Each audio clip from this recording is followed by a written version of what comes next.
The night Patricia Colleen Murphy disappeared, the moon hung low over Riverside County like a silent witness to something terrible about to unfold. She was 26 years old, beautiful, full of life, and she had just finished her shift at Riverside General Hospital, where she worked as a registered nurse in the pediatric ward. The children loved her. Her colleagues admired her. Her family adored her. And someone wanted her dead. But here's the thing that will keep you watching until the very last second of this story. The man who took Patricia from this world walked free for 37 years. He attended community barbecues. He shook hands with police officers. He watched Patricia's family age and wither under the weight of not knowing what happened to their daughter, their sister, their friend. And he smiled. He smiled because he believed he had gotten away with the perfect crime. He was wrong. Before I take you deeper into this chilling case, I need you to do something for me. If you're watching this right now and you believe that justice delayed should never mean justice denied, hit that subscribe button. Share this video with someone who needs to hear this story. Because Patricia Murphy's family waited almost 4 decades for answers, and the least we can do is make sure the world knows her name. The least we can do is make sure she is never forgotten again. Now, let me take you back to 1986. Ronald Reagan was in the White House. Top Gun was dominating movie theaters. Whitney Houston was singing about wanting to dance with somebody. It was a simpler time in many ways, but darkness existed then just as it does now, hiding in plain sight, wearing the face of someone you might trust. Patricia Murphy had moved to California 3 years earlier from a small town in Oregon. She had dreams bigger than the logging community where she grew up, dreams of healing people, of making a difference in the world. Nursing school had been hard, but Patricia was harder. She graduated top of her class and landed a position at one of the most respected hospitals in the Inland Empire. Her apartment was modest but filled with life. Plants covered every windowsill because Patricia believed that caring for living things was practice for caring for people. She had a cat named Whiskers, a ridiculous name she had chosen specifically because it made her laugh every time she said it. Patricia believed in laughter. She believed in joy. She believed that the world was fundamentally good, even when evidence suggested otherwise. Her best friend, Donna Martinez, would later describe Patricia as someone who could light up a room just by walking into it. They had met during orientation at the hospital and bonded immediately over their shared love of terrible horror movies and good Mexican food. Every Friday night, without fail, they would meet at a little taqueria on Mission Avenue and talk about their weeks, their dreams, their frustrations with difficult doctors and demanding patients. But on Friday, October 17th, 1986, Patricia never showed up. Donna waited for an hour, which wasn't like Patricia at all. She called Patricia's apartment, but there was no answer. She called the hospital, but Patricia had clocked out at her usual time, 7 in the evening. Donna felt something cold settle in her stomach, a premonition that she would carry with her for the rest of her life. She drove to Patricia's apartment complex, her hands shaking on the steering wheel. The apartment was dark. Patricia's car, a pale blue Honda Civic that she had saved for 2 years to buy, was not in its usual spot. Donna knocked on the door, gently at first, then harder. Nothing. She pressed her ear against the door and heard Whiskers meowing, a desperate, hungry sound that told Donna the cat had not been fed in hours. Something was very, very wrong. The Riverside Police Department took the missing persons report the following morning. Detective Harold Chun was assigned to the case, a veteran investigator with 20 years on the force and a reputation for being thorough. He would later say that the Murphy case haunted him more than any other in his career, that Patricia's face visited him in dreams long after he retired. The investigation began with the obvious questions. Did Patricia have enemies? No, everyone loved her. Was she having problems with a boyfriend? She had been casually dating someone, but friends said the relationship was amicable and not serious. Did she have financial troubles? Her bank accounts showed regular deposits and responsible spending. On paper, Patricia Murphy had no reason to disappear, and yet she had vanished completely. Her car was found 3 days later, parked behind an abandoned warehouse on the outskirts of Riverside. The doors were locked. Her purse was on the passenger seat, wallet and identification still inside. $23 in cash, untouched. Her keys were in the ignition, as if she had just stepped out for a moment and intended to return. But Patricia Murphy was gone. The forensic technology of 1986 was primitive by today's standards. Investigators collected what evidence they could from the vehicle. They found fingerprints, dozens of them, but matching them to potential suspects was a painstaking process that yielded no results. They found a single strand of hair that did not belong to Patricia, but DNA analysis was still years away from being reliable enough for criminal prosecution. The warehouse and surrounding area were searched extensively. Cadaver dogs were brought in, but they found nothing.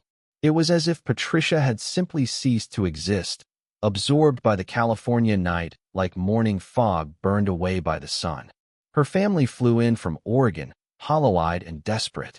Her mother, Eleanor Murphy, would spend the next 30 years of her life never quite believing that her daughter was gone. She kept Patricia's childhood bedroom exactly as it had been, a shrine to a girl frozen forever at 26. She wrote letters to Patricia every year on her birthday, letters that would never be read, words that would never reach their intended recipient. The community rallied in those early days. Volunteers searched the hills and desert areas surrounding Riverside. Flyers with Patricia's smiling face were posted on every telephone pole, in every store window, on every community bulletin board. Tips flooded the police department, but none of them led anywhere meaningful. And then, slowly, as happens with so many missing persons cases, the world moved on. The flyers faded and were torn down by weather and time. The tips stopped coming. The case grew cold, then freezing, then seemingly frozen forever. But someone in Riverside knew exactly what had happened to Patricia Murphy. Someone carried that secret like a stone in their pocket, heavy and constant, for 37 years.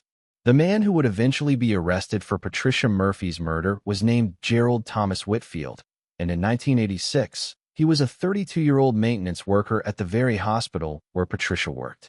He was quiet, unremarkable, the kind of person you might pass in a hallway 100 times without ever really seeing.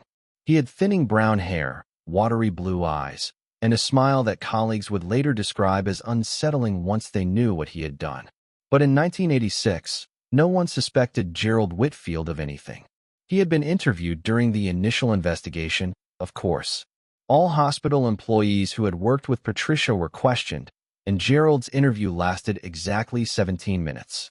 He told detectives that he knew Patricia only in passing, that they had perhaps exchanged pleasantries in the elevator or the cafeteria, but nothing more. He expressed appropriate concern for her well-being and hoped she would be found safe. Detective Chen noted that Whitfield seemed nervous during the interview, but nervousness was common among people being questioned by police. It didn't necessarily indicate guilt. Whitfield had no criminal record, no history of violence, no obvious connection to Patricia beyond their shared workplace. He was crossed off the list of persons of interest and forgotten. This is what haunted Detective Chen in the years that followed. He had sat across from Patricia Murphy's killer, had looked into his eyes, had shaken his hand as the interview concluded, and he had let him walk away. What Detective Chen didn't know, what no one knew at the time, was that Gerald Whitfield had been obsessed with Patricia Murphy for months before her disappearance. He had watched her from the shadows of the hospital, learning her schedule, memorizing her habits. He knew what time she arrived for her shifts and what time she left. He knew which route she took to her car in the parking garage. He knew that she always stopped at the vending machine on the 3rd floor to buy a Diet Coke before heading home. This obsession had begun innocently enough, or at least that's what Whitfield told himself. He had simply noticed her one day, struck by her warmth and beauty. He had started finding reasons to be wherever she was, timing his breaks to coincide with hers, volunteering for maintenance tasks on the pediatric floor where she worked. In his mind, they had a connection that Patricia simply hadn't recognized yet. He left her small gifts, anonymous tokens of his affection, a flower on her desk, a candy bar in her locker, a note that said simply, "Thinking of you." Patricia mentioned these gifts to her colleagues, laughing them off as the harmless attention of a secret admirer. She had no idea that the admirer was watching her react to each gift, growing more fixated with every smile, every laugh. But then Patricia started dating someone else. His name was Michael Torres, a physical therapist at a different hospital across town. They had met at a medical conference and hit it off immediately. Their relationship was casual, nothing serious, but to Gerald Whitfield, it was an unforgivable betrayal. The woman he loved, the woman he believed was destined to be with him, had chosen someone else. The gifts stopped. The watching continued. On the night of October 17, 1986, Gerald Whitfield waited in the hospital parking garage, hidden behind a concrete pillar, watching Patricia's car. When she approached after her shift, tired but still smiling from a joke one of her young patients had told her, he stepped out of the shadows. What happened next would remain unknown for 37 years. Patricia Murphy's body was never found. Despite extensive searches, despite the efforts of countless volunteers and investigators, she simply remained missing. Her case file grew thick with leads that went nowhere, theories that couldn't be proven, dead ends that seemed to multiply with each passing year. Gerald Whitfield, meanwhile, continued living his unremarkable life. 2 years after Patricia's disappearance, he left his job at the hospital and moved to San Bernardino, where he found work as a maintenance supervisor at a shopping mall. He married a quiet woman named Barbara, who knew nothing of his past. They had 2 children, a boy and a girl, and settled into a routine of suburban normalcy that would have been enviable to anyone who didn't know the truth. But secrets have a way of festering, and guilt has a way of manifesting in unexpected ways. Whitfield became increasingly paranoid over the years, convinced that the police were watching him, that his neighbors knew what he had done, that any day someone would knock on his door and take him away. He had nightmares about Patricia, about her face in those final moments, about what he had done to silence her forever. He started drinking heavily, a habit that strained his marriage and alienated his children. Barbara divorced him in 2003, taking the children and leaving him alone in a house filled with ghosts only he could see. His son would later say that he always knew something was wrong with his father, that there was a darkness in him that seemed to grow heavier with each passing year. And across town, in a small house in Riverside that she never left, Eleanor Murphy waited for her daughter to come home. The breakthrough in Patricia Murphy's case came from the most unlikely source imaginable, a deathbed confession that was never meant to be heard. In March of 2022, Gerald Whitfield was diagnosed with stage 4 pancreatic cancer. The doctors gave him 6 months, maybe less. The disease that would kill him worked quickly, eating away at his body with the same relentless determination that guilt had been eating away at his soul for decades. He was admitted to a hospice facility in Riverside, coincidentally just a few miles from the hospital where he had worked so many years ago, where he had first seen Patricia Murphy and sealed her fate. The universe, it seemed, had a cruel sense of irony. Whitfield was assigned a hospice nurse named Angela Reyes, a compassionate woman who had been doing this work for 15 years and had helped hundreds of patients find peace in their final days. She was used to deathbed confessions, to the secrets that people revealed when they knew their time was short. But nothing could have prepared her for what Gerald Whitfield told her on a warm April evening when the morphine had loosened his tongue and the fear of death had finally outweighed his fear of justice. He started talking about a woman named Patricia. At first, Angela thought he was hallucinating, confusing memories with dreams, past with present. Terminal patients often became confused, especially as the end approached. But as Whitfield continued talking, as the details became more specific and more horrifying, Angela realized that this was not a hallucination. This was a confession. Whitfield described waiting in the parking garage. He described approaching Patricia, telling her that there was a problem with her car that he had noticed during his rounds. He described the moment her trust turned to terror as she realized what was happening. He described what he did next in clinical, detached terms, as if he were narrating a documentary about someone else's life. Angela Reyes listened in horror, her professional composure cracking with every word. When Whitfield finished talking, exhausted from the effort, he closed his eyes and fell asleep, perhaps believing that his confession had been absorbed into the void. heard by no one but a nurse bound by medical confidentiality. But Angela Reyes was also a citizen, and she knew that medical confidentiality had limits when it came to crimes of this magnitude. She agonized over what to do, consulting with hospital administrators and legal counsel. The law was clear. While medical professionals were generally bound by confidentiality, there were exceptions for serious crimes, especially when the confession could provide closure for victims' families. The next day, Angela Reyes called the Riverside Police Department. Detective Sarah Chun, no relation to the original detective on the case, took the call. She had been with the department for 12 years and had worked cold cases for the past 5. She knew the Murphy case well, had studied it during her training as an example of an investigation that had done everything right but still failed to solve the crime. When she heard what the hospice nurse had to say, she felt the hair on her arms stand up. This was it. After 37 years, this was finally it. The investigation moved quickly after that. Detectives interviewed Gerald Whitfield in his hospice bed, recording the conversation for legal purposes. By this point, Whitfield knew that his confession had been reported. Perhaps it was the cancer, or perhaps it was the weight of carrying his secret for so long. But he made no attempt to deny what he had done. Instead, he seemed almost relieved, as if the truth was a burden he had been waiting to put down for decades. He told the detectives everything. "I want to pause here and ask you something. Think about the people in your life, the colleagues you pass in the hallway, the neighbors you wave to in the morning. How well do you really know them? What secrets might they be carrying? Leave a comment below telling me what you think. How can monsters hide in plain sight for so long? I want to know your thoughts." The details Whitfield provided were chilling in their specificity. He remembered exactly what Patricia was wearing that night. Blue scrubs, white sneakers, a light jacket because the evening had been cool. He remembered what she said when she realized she was in danger, the way she had begged him to let her go, promised she wouldn't tell anyone. He remembered silencing her forever and the terrifying calm that had settled over him afterward. And he remembered where he had buried her body. The location Gerald Whitfield described was a remote area in the hills east of Riverside, a place where he used to go hiking as a young man, where he knew the terrain intimately enough to hide a body where it would never be found. For 37 years, Patricia Murphy had been lying in an unmarked grave, waiting to be discovered.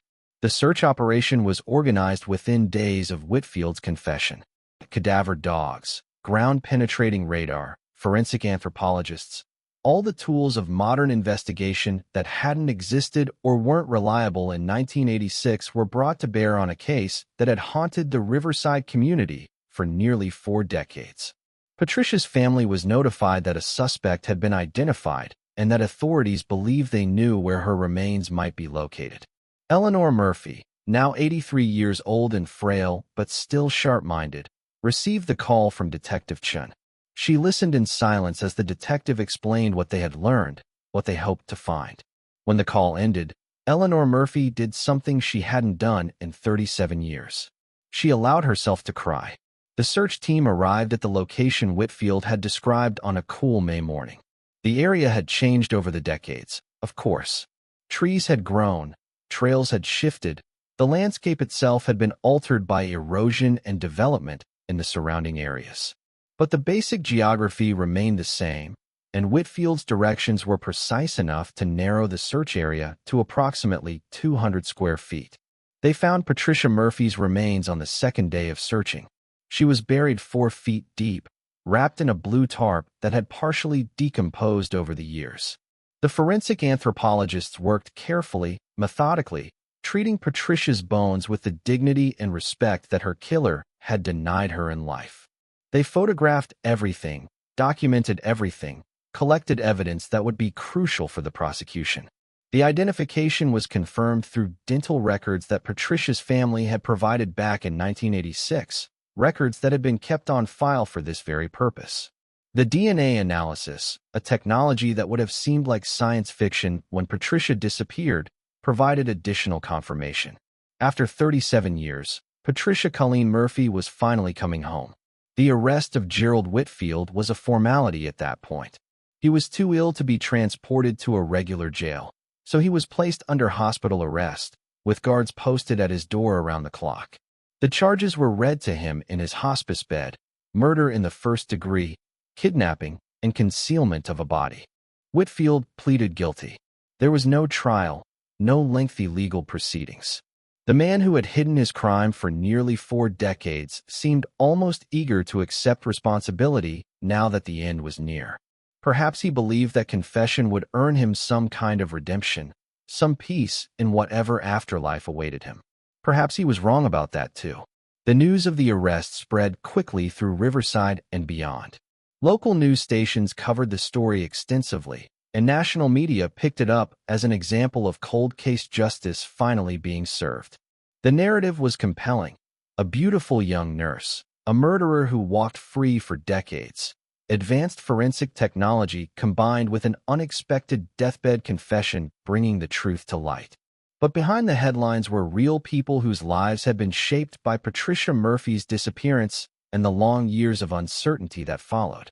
Donna Martinez, Patricia's best friend who had been the first to realize something was wrong, was now 63 years old and working as a nursing supervisor at the same hospital where she and Patricia had met. She had thought about her friend every day for 37 years, had wondered what had happened, had tortured herself with scenarios and possibilities. When she learned the truth, she felt something that surprised her: not relief, exactly, but a strange sense of validation. Her instincts had been right. Something terrible had happened that night. Patricia hadn't simply left town or started a new life somewhere else. She had been taken, violently and permanently, by someone who should never have been trusted.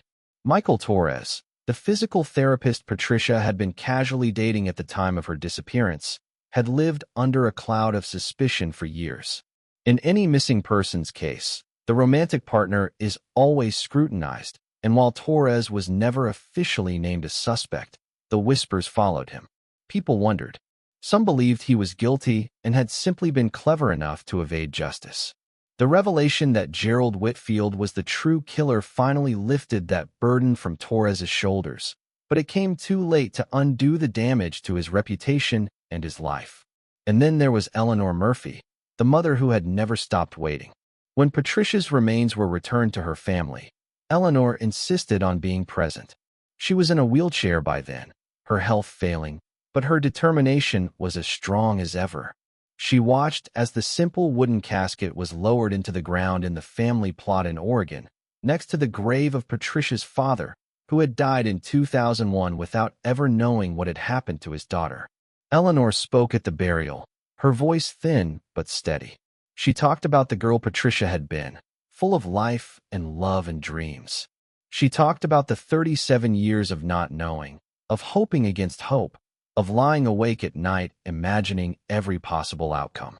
And she talked about the strange peace that had settled over her now that the waiting was finally over. Patricia was home. Gerald Whitfield died in his hospice bed 3 weeks after Patricia Murphy's burial, never having set foot in a courtroom, never having faced the traditional punishment for his crimes. For some, this felt like a miscarriage of justice, as if he had escaped accountability by timing his confession to coincide with his death. But others saw it differently. The prosecutors who had prepared to try Whitfield argued that the confession itself was a form of justice, that the public acknowledgement of what he had done was more valuable than any sentence a court could have imposed. The truth was on the record now. Patricia Murphy's name was cleared of the speculation and doubt that had surrounded her disappearance. Her family finally had answers, even if those answers came with unbearable pain. And in the broader sense, the case became a symbol of something larger: the relentless pursuit of justice, no matter how long it takes. Detective Sarah Chun, who had taken the initial call from the hospice nurse, became something of a media figure in the weeks following the arrest. She gave interviews explaining how the case had been solved, emphasizing the importance of preserving cold case files and the advances in forensic technology that made it possible to solve crimes decades after they occurred. She also talked about the human element, about how Angela Reyes, the hospice nurse, had faced an agonizing ethical dilemma and ultimately chosen to speak up. Without her courage, Whitfield might have taken his secret to the grave, and Patricia Murphy's family might never have found closure. This is worth reflecting on for a moment. Angela Reyes was bound by professional obligations to maintain patient confidentiality. She could have convinced herself that it wasn't her place to report what she had heard, that the confession was protected, that she should simply forget what Whitfield had told her and let him die in peace. But she didn't. She recognized that her obligation to the living, to Patricia Murphy's family, outweighed her obligation to a dying murderer. She made a choice that required moral courage, and that choice ultimately brought justice to a case that had been cold for nearly 4 decades. Heroes don't always wear capes or carry badges. Sometimes they wear scrubs and work in hospice facilities, and their heroism consists of a single phone call made when staying silent would have been easier. The aftermath of the case rippled through the Riverside community in ways both expected and surprising. The hospital where Patricia had worked established a memorial in her honor, a small garden on the grounds where staff and visitors could sit and reflect. A scholarship fund was created in her name, providing financial assistance to nursing students from underprivileged backgrounds. But perhaps the most significant impact was on the cold case unit of the Riverside Police Department. Inspired by the resolution of the Murphy case, the department allocated additional resources to reviewing unsolved cases from the 1980s and 1990s.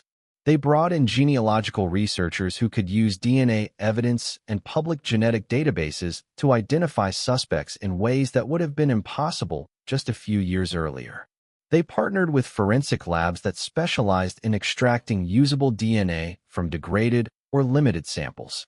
Within a year of Whitfield's arrest, the cold case unit had identified suspects in 3 additional unsolved murders, all dating from the same era as Patricia Murphy's disappearance. The domino effect of one solved case was creating opportunities to solve others, to bring closure to other families who had been waiting just as long as the Murphys. Justice, it turned out, was contagious, and the families of those victims, who had almost given up hope that their loved ones would ever receive justice, found themselves renewed by the example of Patricia Murphy's case. If a crime could be solved after 37 years, then no case was truly hopeless. The wait might be long, agonizing, seemingly endless, but the possibility of resolution remained as long as the evidence was preserved and the will to pursue justice existed.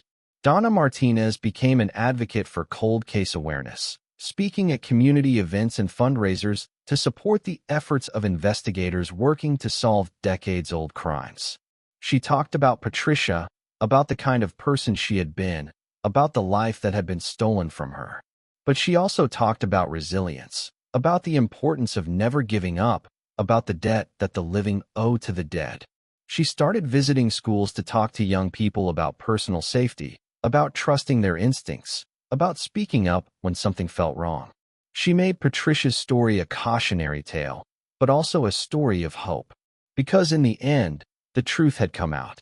The killer had been identified. Patricia had been found. It wasn't the ending anyone would have wanted, but it was an ending, and that mattered more than Donna could express. Eleanor Murphy lived for 18 months after her daughter's burial. Those who knew her said she seemed at peace in a way she hadn't been for decades, as if the uncertainty that had poisoned her existence had finally been drained away. She spent her final months surrounded by family, looking at photographs of Patricia, telling stories about her daughter's childhood that she had been too devastated to share for years. When Eleanor died, peacefully in her sleep, she was buried next to Patricia and her husband in the family plot in Oregon. The obituary mentioned that she had spent 37 years waiting for her daughter to come home, and that she had finally been granted that wish before the end. It was, perhaps, the closest thing to a happy ending that a tragedy of this magnitude could offer. But the story doesn't end there, because Patricia Murphy's case had awakened something in the collective consciousness of Riverside that couldn't be put back to sleep. The community had been forced to confront an uncomfortable truth, that evil could hide in plain sight, that the person you passed in the hallway at work might be harboring secrets too terrible to imagine.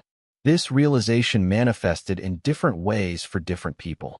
Some became more cautious, more vigilant, more aware of the potential dangers that lurked in ordinary places. Others became more proactive, volunteering with organizations that supported crime victims and their families, advocating for policies that would make it easier to solve cold cases. The hospital where Patricia had worked underwent a cultural shift as well. Security measures were enhanced, not because anyone believed another Gerald Whitfield was lurking in the maintenance department, but because the institution recognized its responsibility to protect the people who worked there. Training programs were implemented to help staff recognize the signs of stalking and obsessive behavior. Resources were allocated to ensure that employees who felt unsafe had channels through which to report their concerns. It was, in a sense, Patricia Murphy's final gift to the colleagues who had survived her. And on a broader scale, the case contributed to a national conversation about cold case investigations and the resources needed to pursue them. Congressional hearings were held on the subject, with Patricia's case cited as an example of what was possible when technology, determination, and moral courage came together.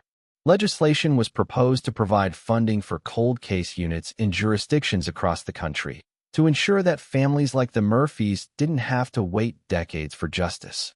The case also sparked discussion about deathbed confessions and the ethical obligations of healthcare workers who heard them. Legal scholars debated the boundaries of medical confidentiality, asking when the duty to report outweighed the duty to protect patient privacy. There were no easy answers, but the conversation itself was valuable, forcing professionals and policymakers to grapple with the complexities of cases like Gerald Whitfield's. In the end, Patricia Murphy's story became larger than Patricia Murphy herself. It became a symbol of the persistence of justice, of the power of truth to emerge even after decades of darkness, of the capacity of ordinary people to do extraordinary things when confronted with moral choices. And it became a reminder that the dead are not truly gone as long as the living remember them. Donna Martinez keeps a photograph of Patricia on her desk at work, a snapshot from their nursing school graduation where both women are beaming at the camera, their futures stretching out before them like an open road. Every time Donna looks at that photograph, she thinks about the life Patricia might have lived, the children she might have had, the patients she might have healed, the joy she might have spread in a world that desperately needed it. She thinks about the night Patricia disappeared, about the hours she spent searching for her friend, about the decades of wondering and hoping and fearing. She thinks about the moment she learned the truth, the strange mixture of grief and relief that washed over her. And she thinks about Angela Reyes, the hospice nurse who made a phone call that changed everything. Donna never met Angela in person, but she sent her a letter after Whitfield's arrest. She thanked her for having the courage to speak up, for honoring Patricia's memory by ensuring that her killer was identified, for giving the Murphy family the closure they had sought for so long. Angela wrote back. She said that she had struggled with her decision, that she had questioned whether it was her place to intervene, whether she was violating her professional obligations by reporting what she had heard. But in the end, she said, she had thought about Patricia Murphy's mother, waiting year after year for news of her daughter. She had thought about what it must be like to live with that uncertainty, that torture of not knowing. And she had decided that silence was a form of complicity. Gerald Whitfield had gotten away with murder for 37 years because people hadn't asked the right questions, hadn't connected the right dots, hadn't pushed hard enough when the trail went cold. Angela Reyes refused to be another person who let him escape accountability. She refused to let Patricia Murphy be forgotten. That decision, made in a quiet hospice room on a warm April evening, changed everything. The town of Riverside held a memorial service for Patricia Murphy on the one-year anniversary of the discovery of her remains. Hundreds of people attended, including many who had never known her personally, but who had been moved by her story. They gathered in the hospital garden that had been dedicated in her memory, surrounded by flowers that bloomed in defiance of death. Donna Martinez spoke at the memorial, her voice breaking as she described the friend she had lost so many years ago. She talked about Patricia's laugh, her kindness, her passion for nursing, her belief that every person deserved care and compassion. She talked about the 37 years of wondering, the false leads and dead ends, the gradual erosion of hope that never quite reached complete despair. And she talked about justice, about how it had finally arrived even if it came too late to save Patricia's life. She said that Gerald Whitfield's confession and arrest had proven something important. That time does not erase guilt, that the truth cannot be buried forever, that those who commit evil will eventually face consequences even if those consequences come at the end of their lives. She said that Patricia's death, as senseless and tragic as it was, had meaning because it had inspired others to pursue justice for the victims of similar crimes. She said that the scholarship fund in Patricia's name had already helped a dozen nursing students pursue their dreams, and that each one of them carried a piece of Patricia with them as they embarked on their careers. She said that Patricia Murphy would never be forgotten. The memorial concluded with the release of 37 white balloons, one for each year that Patricia had been missing. They floated up into the clear California sky, growing smaller and smaller until they disappeared into the blue, a symbol of the soul that had finally found peace after so long in limbo. In the months that followed, other families came forward with their own stories of loss and waiting. Parents who had lost children decades ago, siblings who had never stopped searching for answers, friends who had kept vigils long after hope should have died. They reached out to the Riverside Police Department, to the cold case advocacy organizations that had emerged in the wake of Patricia's case, to anyone who might be able to help them find the closure they desperately needed. The detective unit that had solved the Murphy case became overwhelmed with requests for assistance. They prioritized cases where new evidence had emerged or where advancing technology might make a breakthrough possible, but they acknowledged that they could not solve every case, that some mysteries would remain mysteries forever. But they tried, and in trying, they honored Patricia Murphy's memory in the most meaningful way possible. Gerald Whitfield was cremated after his death, his ashes scattered by family members who wanted nothing more than to forget that he had ever existed. His children, the son and daughter from his first marriage, have never spoken publicly about their father or the crimes he committed. They moved away from California, changed their names, tried to build lives untainted by his legacy. But the legacy of violence is not so easily escaped. The shame of being the child of a killer follows you like a shadow, present even in moments of joy, a reminder that the person who gave you life also took life from someone else. There are therapists who specialize in helping the families of perpetrators process their trauma, and the Whitfield children have sought that help, trying to make sense of the incomprehensible. They did not attend the memorial for Patricia Murphy. Perhaps they felt that their presence would be intrusive, that the family of the victim would not want to see them there. Perhaps they simply could not face the reality of what their father had done. Either way, they remained absent, ghosts of a different kind. The Murphy family has made no public statements about the Whitfield children. They have focused their energy on honoring Patricia's memory, on supporting cold case advocacy, on rebuilding their own lives after decades of uncertainty and grief. Eleanor Murphy's death, while sad, was also a release, and her surviving children have spoken of the peace she found in her final months. Patricia's brother, Robert Murphy, gave an interview on the first anniversary of her burial. He talked about growing up with Patricia, about her protective instincts and her fierce determination, about the way she had always known that she wanted to help people. He talked about the day she left Oregon for California, about the pride their parents felt watching her pursue her dreams, about the phone calls she made every Sunday evening to update them on her life. He talked about the last phone call, the one where she mentioned a secret admirer leaving her gifts at work. She had laughed about it, he said. She had found it charming, a little mystery to brighten her days. Neither of them had imagined that the admirer would become her killer, that her kindness and beauty had attracted a monster. Robert Murphy wept during the interview, the tears of a man who had waited nearly 4 decades to mourn properly. He said that the resolution of the case had given him permission to grieve, to finally process the loss of his sister in a way that had been impossible while her fate remained unknown. He said that he was grateful for the truth, even though the truth was horrifying. And he said that he forgave Angela Reyes for breaking patient confidentiality, that her decision was the most moral thing anyone had done in the entire history of this case. He said that he would be forever grateful to the hospice nurse who had chosen conscience over comfort, truth over silence. Justice, he said, was not just about punishment. It was about acknowledgement. It was about speaking the names of the dead and refusing to let them be forgotten. It was about holding perpetrators accountable, even if that accountability came at the end of their lives. It was about ensuring that the world knew what had happened, that the victim's story was told and remembered. Patricia Colleen Murphy was murdered by Gerald Thomas Whitfield on October 17, 1986. She was 26 years old. She was a nurse who loved caring for sick children. She had a cat named Whiskers and a best friend named Donna and a family that adored her.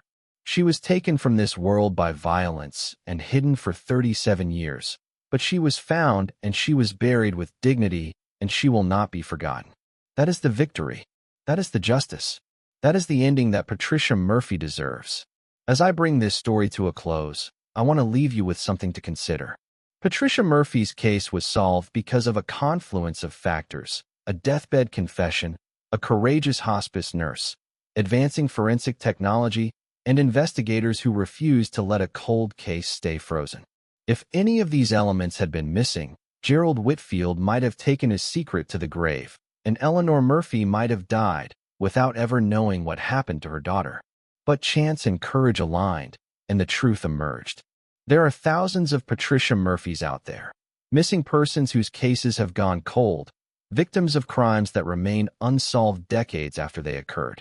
Their families wait, just as Eleanor Murphy waited, hoping against hope for answers that may never come.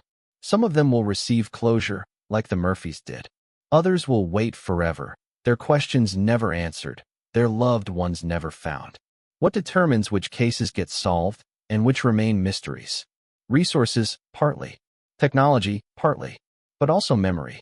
As long as someone remembers the victim, as long as someone refuses to let the case be forgotten, there is a chance that new evidence will emerge, that a witness will come forward, that a killer's conscience will finally break. That is why stories like Patricia Murphy's matter. Not just because they bring closure to one family, but because they remind us that the search for justice never truly ends. Every cold case solved is a victory not just for the victim and their family, but for the principle that human life has value, that the dead deserve to be mourned and remembered, that those who take lives should face consequences even if those consequences come decades after the crime. And in a broader sense, Patricia Murphy's story is a reminder that ordinary people can be heroes. Angela Reyes wasn't a detective or a forensic scientist. She was a hospice nurse doing her job, caring for a dying man who happened to confess to murder. She could have stayed silent. Many people in her position would have. But she chose to speak, and that choice changed everything. We all have moments like that in our lives, moments where we face a choice between comfort and conscience, between staying silent and speaking up. Most of the time, the stakes aren't as high as they were for Angela Reyes. But the principle is the same. Do we have the courage to do the right thing, even when it's difficult? Do we have the moral strength to prioritize truth over convenience? Patricia Murphy never got to answer those questions. Her life was cut short before she could fully become the person she was meant to be. But her death created circumstances where others faced those questions, and they answered them in ways that brought justice, closure, and a measure of peace. That is Patricia Murphy's legacy. Not just the scholarship fund or the memorial garden or the cold case advocacy she inspired. Her legacy is the reminder that courage matters, that truth matters, that the dead have a claim on the living to remember them and to seek justice on their behalf. As I close this story, I want to thank you for staying with me until the end. Patricia Murphy's case is long, complex, and emotionally difficult, but it's a story that deserves to be told and heard. By watching this, by bearing witness to what happened, you have honored her memory in a small but meaningful way.